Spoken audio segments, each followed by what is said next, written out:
Salut à tous, c'est Fred et j'espère que vous allez bien. Alors oui, c'est Fred, même si j'ai une nouvelle coupe de cheveux, mais voilà quoi, il fallait faire quelque chose parce que c'était plus possible. Je n'arrivais plus à me coiffer le matin, donc voilà. Et ça n'a absolument aucun rapport avec cette vidéo, non, parce qu'aujourd'hui, on va parler une nouvelle fois du Galaxy S6 Edge et on va faire un focus sur sa puissance de calcul et sur son autonomie, parce que ce sont quand même des sujets qui sont très importants à l'heure actuelle. Et on attaque tout de suite avec le CPU. Je me suis pris même quelques notes pour éviter de dire n'importe quoi. Alors déjà, il faut savoir que dans le S6 Edge, on trouve un Exynos 7420 ou 7420, peu importe, qui se positionne sur le haut de gamme et donc il est concurrent au Snapdragon 810. Et oui. Il a une particularité qui est intéressante, c'est qu'il est gravé en 14 nanomètres. Ça veut dire quoi? Ça veut dire que les électrons vont avoir moins de chemin à parcourir pour aller d'un point A à un point B.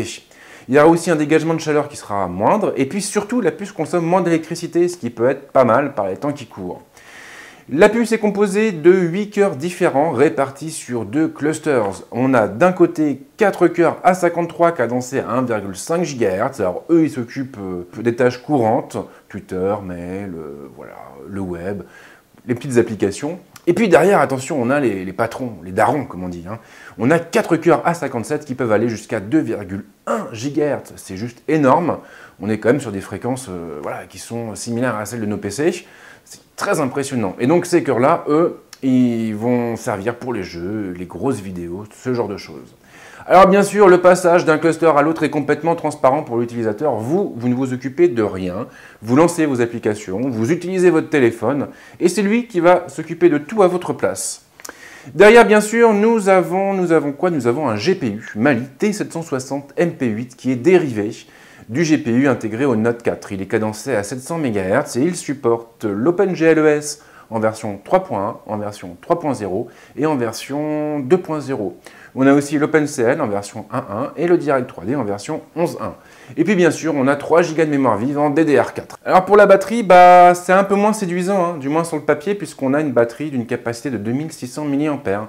Ça veut dire que Samsung revient en arrière, on est sur une batterie de moindre capacité que celle du S5. C'est un peu choquant, c'est vrai, mais voilà. Le S6 Edge est aussi extrêmement fin. Et il n'y a pas de mystère, quand vous voulez atteindre cette finesse, vous devez fatalement rogner sur les composants. Et la batterie est justement le composant qui prend le plus de place. Maintenant, il y a quand même 2 points positifs dans l'histoire. Le premier, c'est que le téléphone est compatible avec le rechargement sans fil. Ça veut dire quoi? Ça veut dire que vous allez le prendre, vous allez le poser sur la station de recharge, dans ce sens-là, donc voilà. Et automatiquement, la magie va opérer.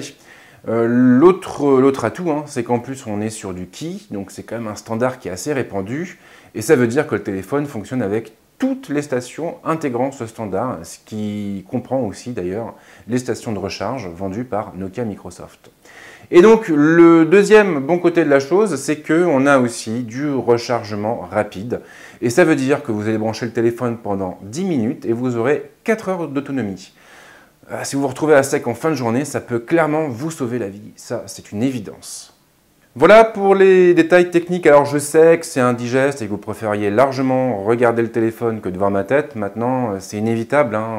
J'étais bien obligé d'aborder ces choses parce que ça fait partie aussi des atouts et des faiblesses du Galaxy S6 Edge.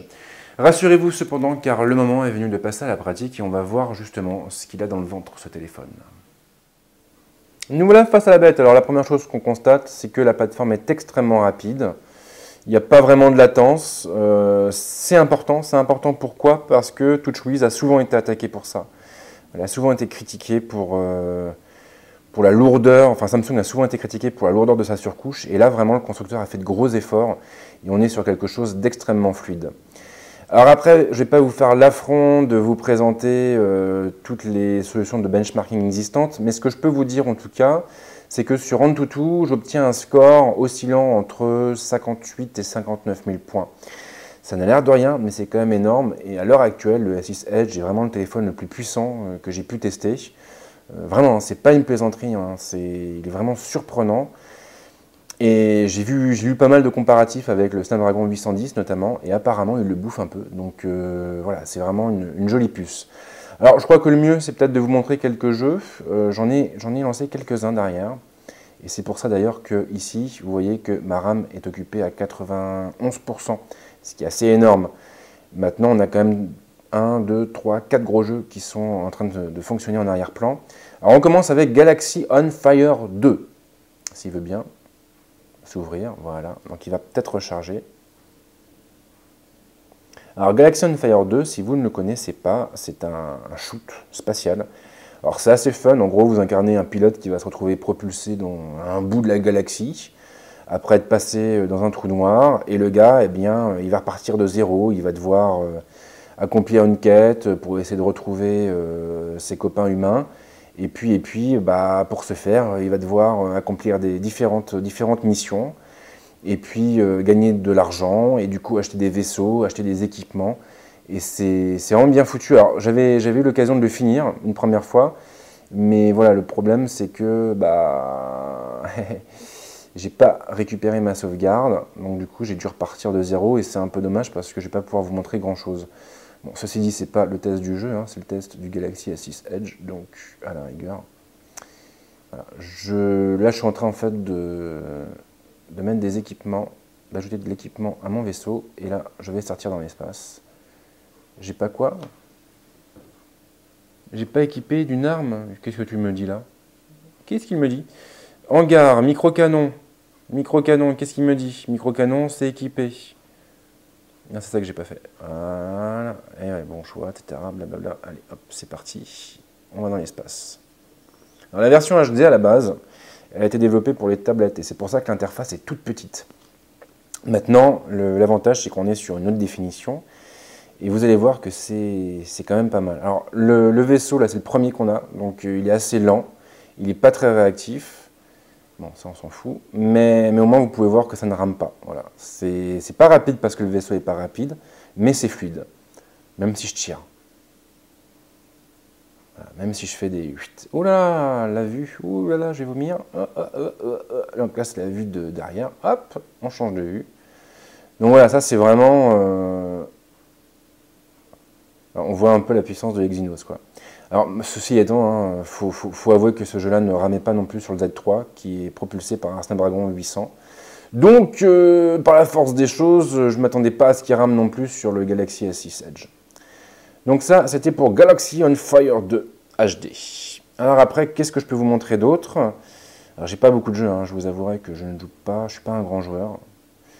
Alors, on a Godus. Alors, Godus, si vous ne le connaissez pas, c'est un jeu qui a été développé par le créateur de Populous. Alors bien sûr, si tu as 15 ans dans les baskets et que tu es né avec Call of Duty, tu ne connais pas Populous. Et c'est bien dommage parce que c'est vraiment, ça a marqué notre histoire. Ça a marqué l'histoire du jeu vidéo. C'était un jeu excellent. On incarnait un dieu et on devait bien s'occuper d'un peuple, le faire évoluer, nous faire respecter. C'était vraiment sympa. Et voilà, son créateur après, il est un peu sorti du marché. Molineux, et puis il est revenu avec Godus, qui existe donc sur les plateformes mobiles et notamment sur Android. Alors là, voilà, le chargement il est un peu lent parce que on est reparti de zéro. Et là, j'arrive directement sur mon monde, Homeworld. Et voilà, alors c'est vrai que sincèrement, hein, Godus est un titre qui est très gourmand. C'est que de la 3D ce que vous voyez à l'écran. Et voilà, on a vraiment là encore un A6 Edge qui répond parfaitement. Il n'y a rien à dire. Sincèrement, c'est extrêmement fluide. Là, en l'occurrence, c'est plus fluide que sur le Z3, j'ai l'impression. Et puis après, donc, qu'est-ce que je peux vous montrer? Si, je vous ai quand même préparé Limbo. Alors là, c'est un peu particulier parce que c'est pas un jeu ultra gourmand en 3D et tout, mais c'est un titre qui est vraiment excellent. Et voilà, c'est un jeu un peu barré. Vous incarnez un gamin qui part à la recherche de sa sœur, qui a disparu dans un monde bizarre, obscur. Et voilà quoi. Et donc votre objectif, c'est de la retrouver, c'est de la sauver. Sauf que y a plein d'épreuves qui vont se dresser sur votre chemin et vous allez devoir utiliser votre cerveau et puis aussi un peu vos bras pour vous en sortir. Donc là, par exemple, je suis en train de pousser une caisse qui devrait me permettre de faire quelque chose. Je ne sais pas quoi. Je ne sais pas quoi du tout. Je ne sais pas ce que je vais en faire. Moi, je vais la mettre là, on va voir. Là, je vois qu'il y a un truc en haut, peut-être que ça a un lien. Il y a de l'eau aussi, c'est assez bizarre. Voilà. Alors, C'est vraiment un très très beau jeu, ça fait un peu peur des fois, j'avoue. Quand vous avez des grosses araignées qui sortent du décor et qui essayent de vous attraper, bah sincèrement, vous ne faites pas votre malin. Mais voilà, après c'est vrai que c'est quand même un beau jeu, vraiment un très beau jeu même. Et donc là, ce que j'ai fait ne sert à rien, puisqu'il y a un trou, c'est ici que j'aurais dû mettre un truc, je pense. Ouais. Et donc là, je vais me noyer, c'est formidable. Ouais, bah je suis mort. Bon. Donc voilà, en termes de puissance de calcul, il n'y a pas grand-chose à en dire. Et puis en plus, on a quand même des outils qui sont bien faits et qui nous permettent d'avoir le détail sur la RAM occupée. Et là, je vois en l'occurrence que c'est Limbo qui consomme le plus de ressources. Et bien sûr, si on en ressent le besoin, on peut tout fermer pour libérer de la RAM. Et là, automatiquement, le téléphone va nettoyer la RAM. Et on va retomber. On va gagner 600 mégas, donc on retombe à 71%. C'est pas mal hein, quand même. C'est pas mal du tout. Même chose pour le stockage d'ailleurs, je vous montre rapidement. On a aussi un petit graphique qui nous permet de savoir où on en est. Et donc de supprimer après des données inutiles. Et là, je vois que sur les 32 Go, bah, j'occupe déjà 59%. Ça fait quand même très très mal.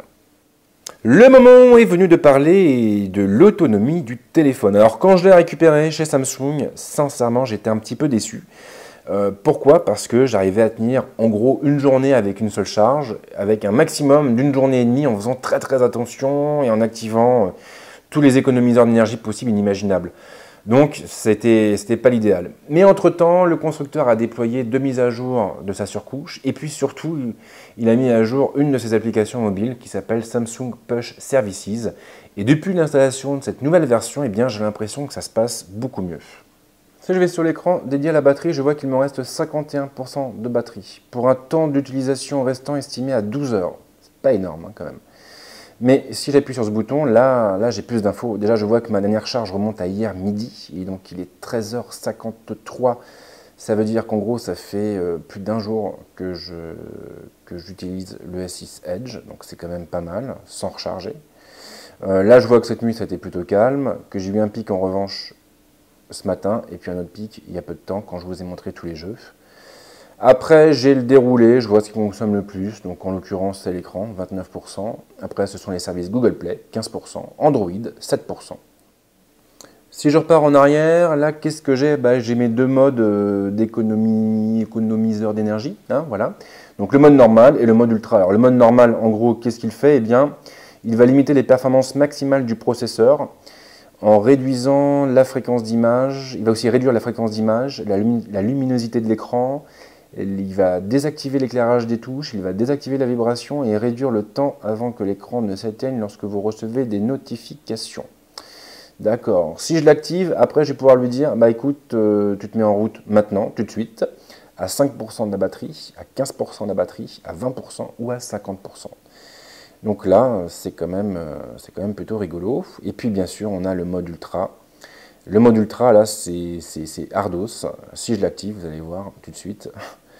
Là, automatiquement, tout l'écran passe en niveau de gris. Et puis, on n'a plus la main sur toutes les applications. On a uniquement la main sur le téléphone, les messages, Internet, Twitter, Facebook. Et une autre application parmi la calculatrice, l'enregistreur vocal, Google+, l'horloge, Memo ou WhatsApp. Après, le truc, hein, c'est que là, si vous activez ce mode-là, votre autonomie, elle passe automatiquement à 1 ou 2 jours. Et ça, c'est quand même pas mal. Et ici, vous avez un plus qui vous permet d'accéder aux paramètres, à certains paramètres, et donc de jouer encore, d'aller encore un peu plus loin en jouant avec le Wi-Fi, le Bluetooth et les réseaux mobiles. Donc c'est quand même, voilà, ce mode ultra, il est quand même très utile quand vous partez par exemple en week-end, que vous avez oublié votre chargeur, et que vous attendez un coup de fil important, voilà, vous l'activez au moment où vous êtes sûr que vous allez pouvoir prendre cet appel. Donc c'est quand même pas mal d'y avoir pensé. Alors après, c'est pas nouveau, hein, puisque ça date du S5, si je me trompe pas, mais voilà, comme vous le voyez, ça marche plutôt bien. Et voilà, ce focus touche maintenant à sa fin, et je sais, c'est très triste, mais bon, c'est inévitable, hein, ça se passe comme ça. On va pas faire une vidéo sans fin, sinon ce serait quand même très fatigant, non? Qu'est-ce que je peux vous dire sur le S6 Edge pour résumer vite fait? Déjà, ouais, la puce, je suis plutôt content parce que jusqu'à présent, c'est quand même Qualcomm qui régnait en maître sur le secteur avec ses Snapdragon. Et là, Samsung a prouvé qu'il n'y avait pas que le Snapdragon dans la vie. et qu'effectivement, lui aussi pouvait produire des puces puissantes, rapides et consommant peu d'énergie. Donc on l'a vu, sur les jeux, il n'y a rien qui rame, c'est pareil pour les applications. Je ne vous ai pas montré de vidéo, c'est vrai, j'ai zappé. Maintenant, bah, c'est pareil, ça rame pas non plus, hein. Donc ça marche bien. Alors j'ai pas testé les vidéos en 4K par contre, voilà, enfin sauf sur YouTube, mais sinon j'ai pas récupéré de vidéos en 4K non compressées. J'ai pas eu le temps et du coup je peux pas vous dire ce que ça vaut, enfin comment ça se passe avec ce type de média. Mais en tout cas le Full HD, il n'y a aucun souci, ça passe nickel sur l'écran du téléphone. Après l'autonomie. Alors l'autonomie au début j'étais assez déçu et bon maintenant c'est clair que là-dessus, il ne fera pas de miracle le téléphone, mais quand même, il y a eu du mieux depuis les mises à jour qui ont été déployées par Samsung. Et ça fait plaisir parce que ça prouve en même temps que le constructeur il est au taquet et qu'il a conscience des éventuels problèmes que peut rencontrer le terminal. Et voilà, c'est bien, quoi. Il est rapide à réagir. Là, ça fait quand même 3 mises à jour de déployer en l'espace d'une semaine. C'est pas mal du tout. Et du coup, oui, maintenant, on peut tenir une journée et demie avec le S6 Edge sans trop forcer, sans trop de difficultés. 2 jours, ça me paraît un peu inaccessible. Maintenant, je pense qu'en virant la 4G, et en faisant très attention avec le Bluetooth et le Wi-Fi, on doit pouvoir quand même en être pas loin. Donc c'est pas mal. C'est pas mal du tout même. D'autant plus qu'on est sur un téléphone qui est extrêmement fin, je le rappelle. Donc, belle performance technique. Dans mon prochain focus, eh bien, je vous parlerai de photos et de vidéos. On verra un petit peu comment se comporte le S6 Edge sur ces domaines-là. Et puis, en attendant, si vous avez des questions, comme d'hab, vous laissez un petit commentaire et puis moi, je répondrai dès que possible. Voilà. Et puis sinon, écoutez, passez un bon week-end ou une bonne semaine et je vous dis à très vite. Ciao!